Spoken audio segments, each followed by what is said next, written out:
Fala galera, beleza? Seguinte, aulinha, continuação dos nossos conteúdos ali das leis de Newton, aplicações da lei de Newton. Já vimos sobre a força normal, sobre a força peso, sobre o plano inclinado, sobre a resultante centrípeta, que é para movimentos circulares, em que a gente aplica a aceleração centrípeta na segunda lei de Newton. E hoje a gente vai falar de polias e roldanas, tá? Polias e roldanas aqui, vocês têm que entender que talvez a gente possa classificar polias e roldanas junto com a máquina de Atwood, que eu vou citar ela aqui, tá bom? Porque ela é uma aplicação de sistema de blocos, na verdade, como as máquinas mais simples que nós... Deixa eu só limpar aqui o negócio aqui, pronto. Construídas pelos seres humanos, tá? E toda máquina tem o que como interesse? Uma vantagem mecânica. O que significa uma vantagem mecânica? Você faz uma força e aquela máquina, por algum motivo, por alguma construção dela, ela amplia essa força, tá bom? Então, polias e roldanas aqui associadas, né, junto com a máquina de Atwood, a gente pode considerar que são as máquinas simples. Só que nada vem de graça e magicamente na natureza. Então, alguma coisa tem que acontecer, tá? Alguma explicação física tem que estar por trás para você ter uma vantagem mecânica. Tá? Então, aqui a gente está falando de vantagem mecânica, ou seja, o aumento do efeito da força. Talvez no final desse ano, no comecinho do outro, dependendo como a gente andar aí, a gente vai conseguir ver outro tipo de máquina simples, que é uma alavanca, que talvez esteja mais aplicada no nosso dia a dia. Inclusive nós temos alavancas nos nossos corpos, que também é uma máquina simples, tá bom? Então vamos falar da polia da rodana primeiro, depois eu cito a máquina de Atwood. Então essas polias ou rodanas, tá? Elas são, a gente considera máquina, tá? Ou que vai gerar uma vantagem mecânica dependendo do método que ela está instalada no sistema, tá? E quais são os métodos que uma polia ou uma rodana pode estar instalada? Bom, ela pode estar instalada fixa ou móvel. O que cada uma dessas instalações faz? A fixa, ela altera o sentido... Deixa eu ver se cortou, acho que cortou. O sentido da força. Então, polias fixas são polias em que você, em vez de para levantar um objeto, você não precisa fazer uma força para cima, você pode fazer uma força para o lado. Tá? Basicamente, a academia, quem vai na academia aí, quase todos os equipamentos têm uma polia, uma rodana onde passa um cabinho, porque senão a parte de levantar peso na academia seria simples, era pegar um objeto do chão e levantar para cima. Levantar para cima é óbvio, né? E levantar o objeto. Então, na academia você faz uma força para baixo e levanta um objeto para cima. Não é mágica, é uma máquina simples. E a polia móvel, ela vai alterar a força necessária. Então, essa tipo de instalação faz com que você diminua a força que você precisa fazer para levantar determinado objeto, tá bom? Eu vou começar com a fixa aqui, porque a fixa é bem mais tranquila, tá? Então, polias fixas. O que seria uma polia fixa? Então, imagina um teto, tá? Pode ser uma parede, um chão, mas aqui eu vou fazer um teto. Nesse teto, eu tenho o que é uma polia, né? Que é aquele disquinho por onde você vai passar uma corda, ou um cabo de aço, qualquer coisa do gênero. Aqui eu vou passar então meu cabo de aço, minha cordinha. De um lado, eu tenho uma pessoa puxando, tá? E do outro lado eu tenho um objeto pendurado. Com algum peso, né? Estou no campo gravitacional, então existe um peso associado aqui. Percebam que esse fio que está ligado na caixa, que passa pela polia, que é fixa, porque ela está fixa no teto, tá? Ela está presa em um local que não se move, por isso que a gente chama de polia fixa.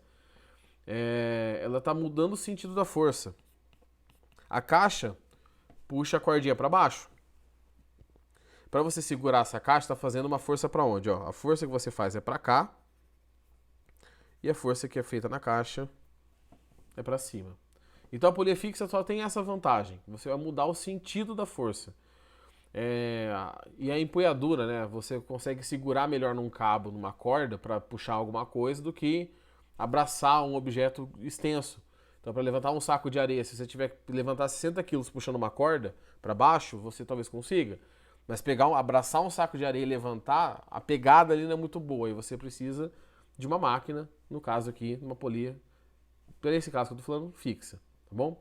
Então, igual eu falei para vocês, ela só altera o sentido da força. Beleza? Bom, e as polias móveis? A polia móvel... Peraí, aqui não. A polia móvel... Vou fazer uma linha de baixo aqui. Ela diminui a força necessária. Tá? Então, vou construir um esqueminha aqui. Temos o teto. Aqui o teto. Tá bom? Temos um lugar onde vai ter uma polia fixa. Normalmente a polia móvel ela tá junto com a polia fixa, tá? Temos uma polia fixa, porque ela está presa no teto. E vou colocar uma polia aqui também. Temos a cordinha vem do teto, passa por essa polia, passa por aqui e vem para cá. Aqui eu tenho uma pessoa puxando, tá? Essa corda. E do outro lado eu tenho uma caixa pendurada. Tá bom? O que acontece? Essa polia é fixa, porque ela está presa no teto, né? Já essa polia é móvel. Por que ela é móvel? Porque conforme eu for puxando a corda vai diminuindo de tamanho. E a tendência dessa polia é subir, porque a corda está menor. Então esta polia é móvel, por isso que a gente chama de móvel. Conforme você vai puxando a corda ou soltando a corda, ela vai mudando de posição. Tá? Se o peso dessa caixa, vamos falar assim, se o peso dessa caixa é de 100 newtons, esta polia móvel aqui, como tem uma polia móvel, ela vai diminuir a força necessária para puxar essa caixa pela metade. Então eu vou precisar só de 50 newtons. Se eu tivesse duas polias móveis, seria a metade da metade, ou seria 100 dividido por 2 e depois dividido por 2 de novo, daria 25. E assim por diante. Tá? Então cada polia móvel divide a força necessária por 2. Cada polia móvel divide a força necessária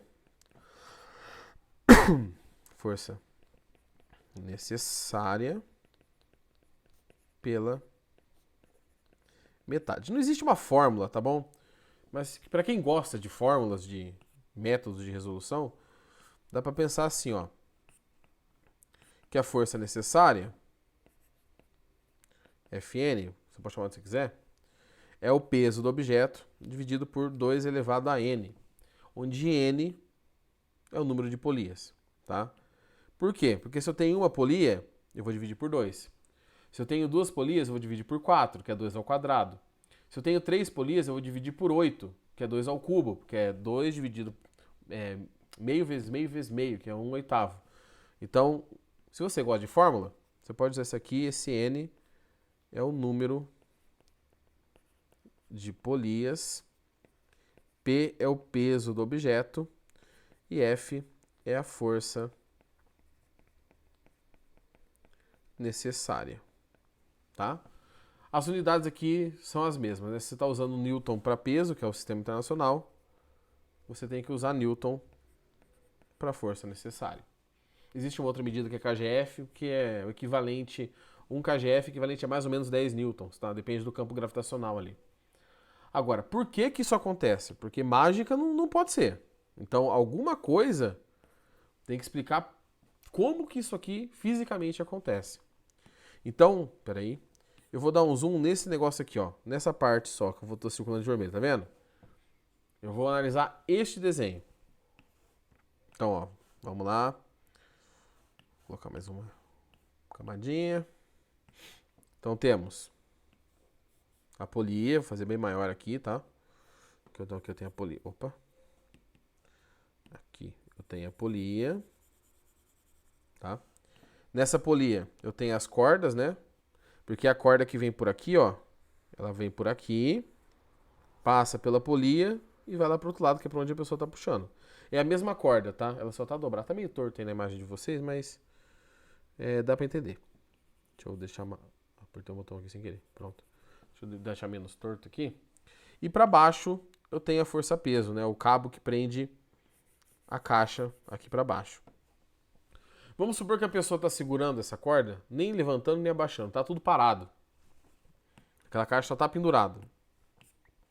Se a caixa está pendurada, a força resultante é 0. Tá bom? Que força que age para baixo nessa caixa? Bom, a força que age para baixo é o peso da caixa puxando o sistema para baixo. Então aqui eu tenho o peso.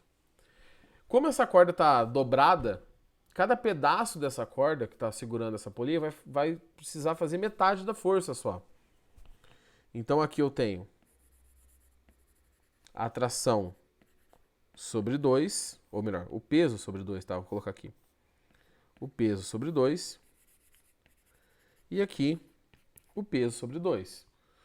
Tá? É a mesma corda, ela está dobrada, mas ela age ali como se fossem dois pedaços de cordas distintos.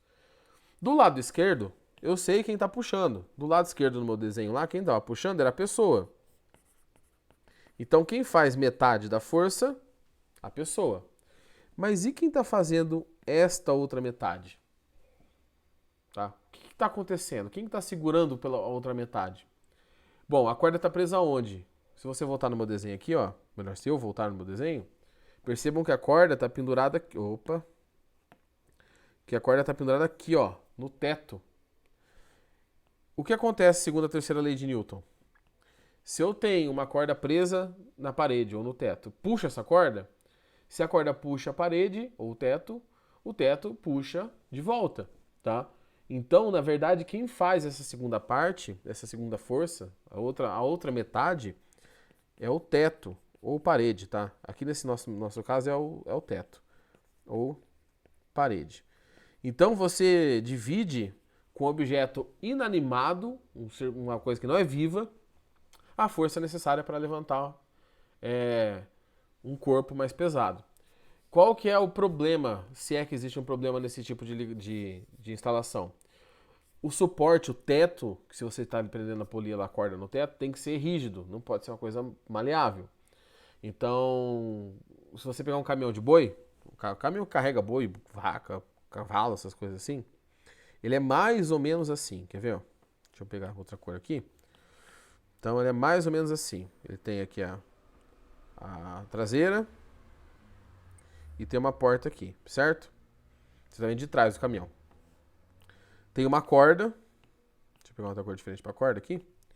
Tem uma corda que vem, ela tá amarrada nesse ponto. Aqui, tá amarrada nesse ponto.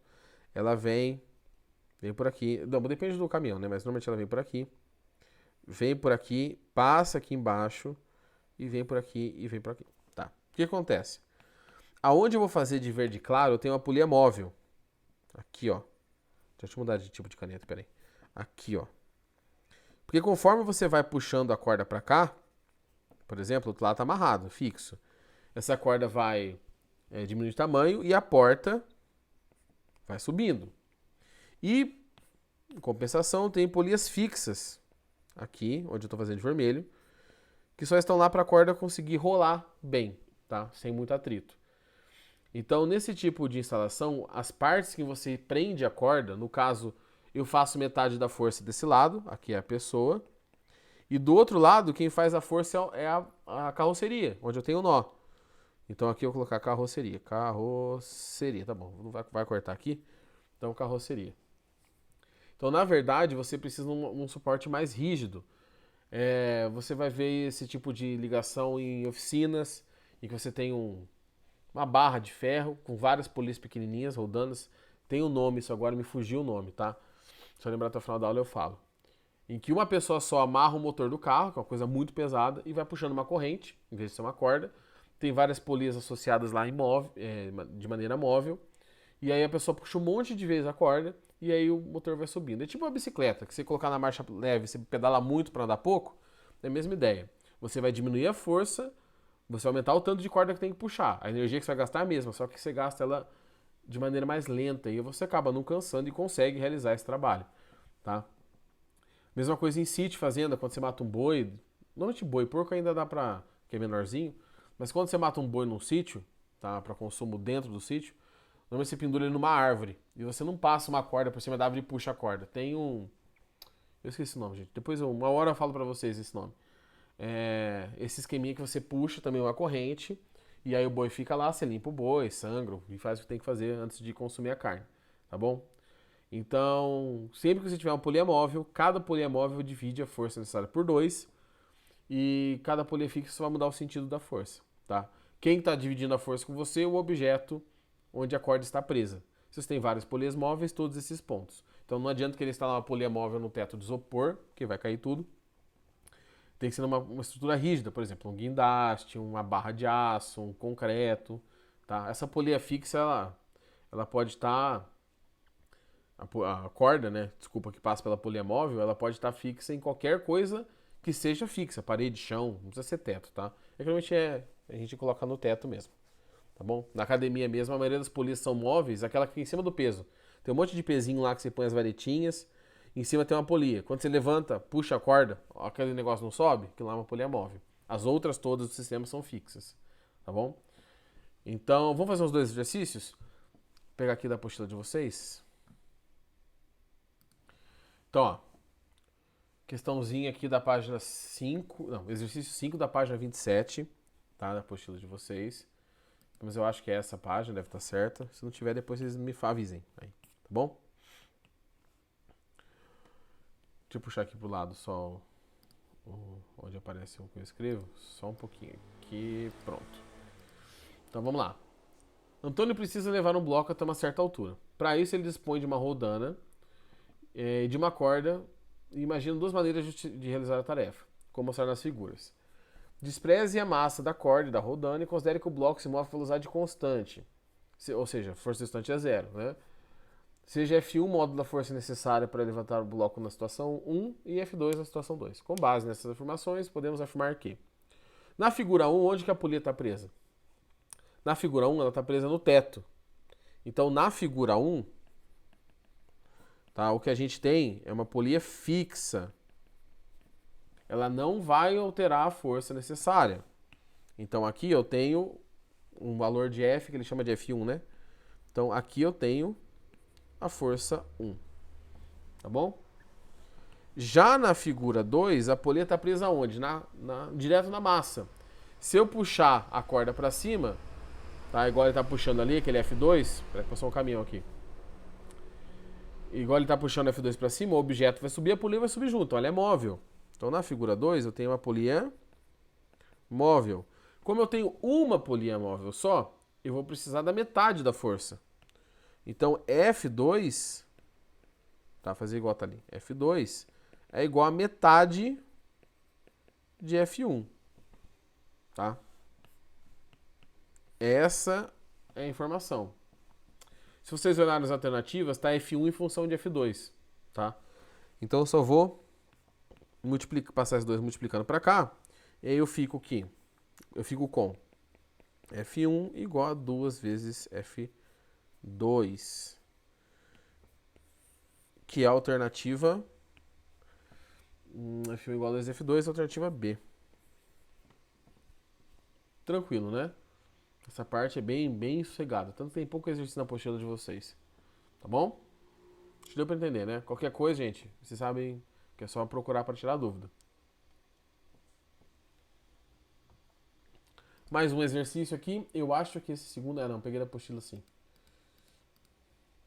Ou não, peguei da apostila. Peguei. Tá?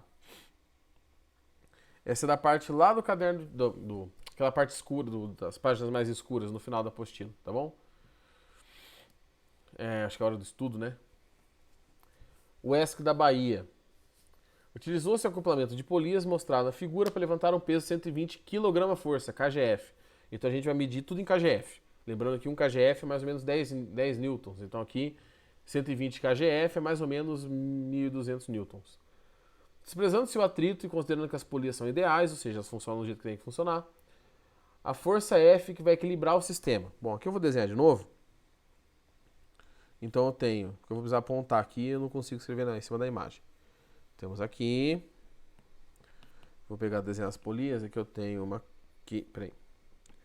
Temos uma aqui, temos uma aqui, ficou muito em cima, peraí, ficou muito em cima. Uma aqui, e temos uma mais ou menos aqui. Tá, mais ou menos, né? Então, como que está a corda? A corda está vindo para cá, onde eu faço uma força, ela passa, vem por aqui, sobe e prende no teto. Outra corda vem e prende no teto. Então, tá vendo que eu tenho dois apoios no teto, ó. Eu tenho dois apoios no teto de corda, não da polia, porque aqui eu tenho uma polia, ó. Essa aqui que tá fazendo de amarelo mais forte, é a polia que está presa direto no teto. Ali não, são as cordas. E aqui embaixo eu tenho um peso de 120 KGF. Vamos determinar o que é fixo e o que é móvel para eu descobrir qual que é a força necessária aqui. Tá? Bom, essa primeira polia aqui, ó, ela é fixa, porque ela está presa no teto. Então ela não vai alterar nada o valor da força. Já essas duas, que eu estou fazendo uma coisa parecida com um asterisco aqui, um monte de risco, essas duas são móveis. Tá? Como que eu sei disso? Porque o centro dela não está preso, essa parte central aqui que eu estou fazendo na outra, ó, que eu estou fazendo a bolinha, não está preso na parede, no teto, no chão, está preso em outra polia, tá? E aí eu tenho dois apoios aqui, ó, no teto. Normalmente a quantidade de fios que eu tenho preso no teto é a quantidade de polias móveis. Bom, o peso é 120 KGF, né? Eu preciso saber qual que é a força F. Cada polia móvel vai dividir por 2 a força. Então, a força que eu preciso fazer ali é o peso dividido por 2 e esse valor dividido por 2 de novo, ou seja, 2 elevado a n, igual eu mostrei para vocês. A força eu quero, o peso é 120 KGF, 2 dividido por, elevado a 2. Tá? Que esse n é o número de polias que você tem móveis no sistema. Então aqui fica F igual a 120, 2 elevado ao quadrado é 4. 120 dividido por 4, deixa eu só ajeitar aqui, ficou torto. 30 KGF. Então a resposta correta para a força necessária é de 30 KGF, que ali está aparecendo como alternativa 04, né? 04, meu Jesus, peraí. 04. Certo? Acho que deu para entender, né? Bem tranquilo. Eu vou separar alguns exercícios para vocês fazerem, do caderno de atividades, provavelmente. Depois eu passo lá no Positivo On, aqui no Positivo On, que você deve ter pegado o link da aula pelo Positivo On, né? E porque semana que vem é feriado. Não sei quando vocês vão estar vendo essa aula, mas na semana seguinte do que eu estou gravando essa aula é feriado, quinta e sexta, então a gente vai perder a nossa aula da quinta. Ou nossas aulas da quinta, não tenho certeza como que é o nosso horário. E eu vou passar uma atividade para vocês treinarem, tá bom? Porque faltam mais 2 forças, ou 3, pra gente acabar as forças da apostila 2, tá bom? Pessoal, qualquer dúvida, Positivo On, WhatsApp, Instagram, aqui no comentário do vídeo, porque quando vocês comentam aqui aparece para mim notificação, o que vocês acharem melhor. Só não fiquem com dúvida, beleza? Então, até daqui a pouco, porque eu já vou gravar outro vídeo seguido aqui. Até mais!